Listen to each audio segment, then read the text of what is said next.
Imagine living your entire life without a bedroom, without a bathroom, without doors, without curtains, without locks. You wake up surrounded by your family. You eat together, you hunt together, you sleep together, and someone is almost always watching. It sounds impossible, doesn't it? Today, privacy feels like a basic human need.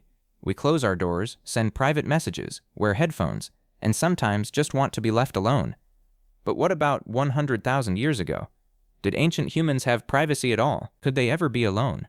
Where did couples spend time together? How did people deal with embarrassing moments? And when someone needed to cry, think, or simply escape the noise of the group, where did they go?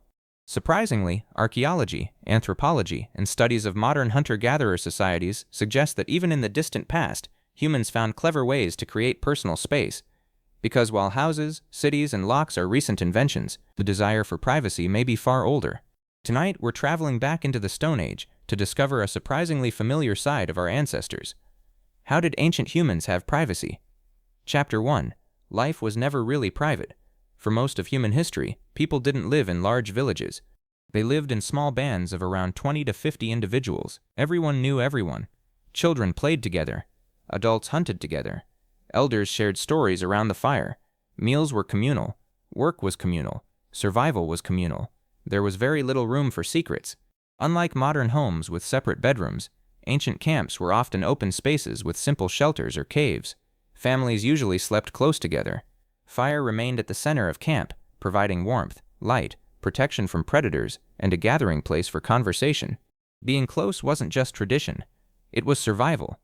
A person alone faced much greater danger from wild animals, harsh weather, or rival groups. Living together kept everyone safer. But even in such close communities, humans were still human. People still needed moments away from others. Chapter 2. Nature became the first private room. Without walls, nature itself provided privacy. Dense forests, large rocks, riverbanks, small caves, hills overlooking the camp. These places offered temporary escape. Someone collecting firewood might spend a few quiet moments alone. A hunter tracking animals could enjoy hours of silence. Gatherers searching for berries often spread out across the landscape. Daily survival created natural opportunities for solitude. For many ancient people, privacy wasn't found inside a building. It was found outside. Chapter 3. The Quiet Walk. Anthropologists studying modern hunter-gatherer societies have observed that people sometimes take quiet walks away from camp, not because they are lost, but because they simply need time to think. Imagine the scene. The camp is noisy. Children are laughing. Meat is cooking over the fire. Dogs are barking. Someone quietly stands, picks up a walking stick, and disappears among the trees. Nobody panics. Everyone understands. Sometimes, a person simply needs space. This simple habit may stretch back tens of thousands of years. Chapter 4. Love needed privacy too.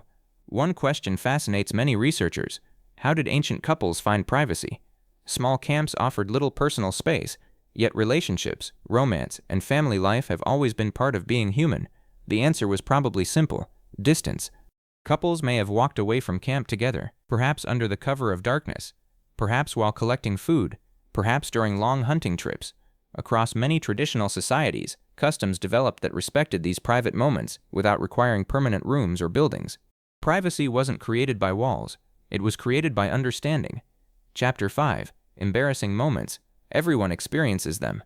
Illness, crying, using the toilet, changing clothes. Ancient humans were no different. Evidence suggests that people usually moved away from the main living area for sanitation. This helped reduce disease and kept camps cleaner. Natural features like bushes, trees, or rocks provided cover. These habits protected both health and dignity, even without modern bathrooms. People understood the importance of separating certain activities from everyday life. Chapter 6. The first personal belongings. Privacy isn't only about space, it's also about possessions.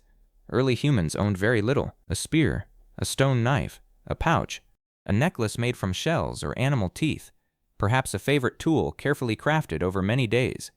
These objects often carried personal meaning. Archaeologists have discovered ornaments buried with individuals, suggesting that some possessions belonged to specific people rather than the entire group. Even in communal societies, personal identity mattered. Chapter 7. The camp had invisible rules. No written laws existed. No police. No fences. Yet ancient groups survived because they respected unwritten social rules. People learned when to speak, when to stay quiet, when to give someone space. Experienced elders likely helped resolve conflicts before they became dangerous.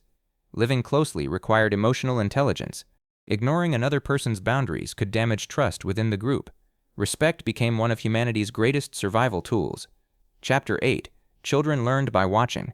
Young children rarely had private lives. They stayed close to parents and relatives. But as they grew older, responsibilities changed. Teenagers joined hunting trips, gathering expeditions, tool making, fishing. These activities naturally created smaller groups and moments away from camp. Through experience, they learned not only survival skills, but also social boundaries. Chapter 9. Solitude-inspired creativity. Imagine sitting alone beside a river. The sun is setting. The sounds of camp are fading into the distance. You begin shaping a stone, or carving a piece of bone, or simply watching birds fly overhead. Some researchers believe quiet moments like these encouraged creativity, new hunting techniques, better tools, beautiful ornaments, perhaps even early music. Many great ideas may have been born in silence. Chapter 10. Spiritual privacy. Ancient humans likely developed spiritual beliefs long before written history.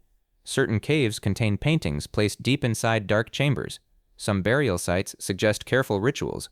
These places were not ordinary living spaces. They may have been visited by only a few people at certain times. If so, these locations offered another form of privacy. Not for everyday life, but for reflection, ceremony, and belief. Chapter 11. Trust was more valuable than walls. Modern privacy often depends on technology, locks, passwords, security cameras. Ancient privacy depended on trust. Everyone depended on one another for survival. Breaking trust could threaten the entire group, so people respected unwritten expectations. Not perfectly. Humans have always argued, but cooperation usually mattered more than conflict. That cooperation allowed small communities to survive in an unforgiving world. Chapter 12. The birth of personal space. Today, personal space varies across cultures. Some people enjoy constant company, others value quiet time alone. Scientists believe these preferences have deep evolutionary roots. Our ancestors balanced two powerful needs, the need to belong and the need to be alone. Neither could disappear completely. Without community, survival became difficult. Without moments of privacy, mental well-being may have suffered. Even in the Stone Age, humans found ways to satisfy both. When we imagine ancient humans, we often picture fearless hunters, primitive tools, and dangerous animals. But behind those dramatic scenes lived people remarkably similar to us. They laughed. They fell in love. They argued. They worried. They grieved. And sometimes, they simply wanted a little peace and quiet. Privacy didn't begin with houses. It didn't begin with locked doors. It didn't begin with cities. It began the moment our ancestors realized that every human occasionally needs a space to think, a place to feel, and a moment that belongs only to them. That quiet need has traveled through thousands of generations, from campfires beneath the stars to the homes we live in today. If you enjoyed uncovering this hidden side of ancient human life, don't forget to like this video, subscribe to the channel, and turn on notifications so you never miss another journey into humanity's distant past. Until next time, stay curious, keep exploring history, and remember, even the oldest humans carried thoughts that only they could truly know.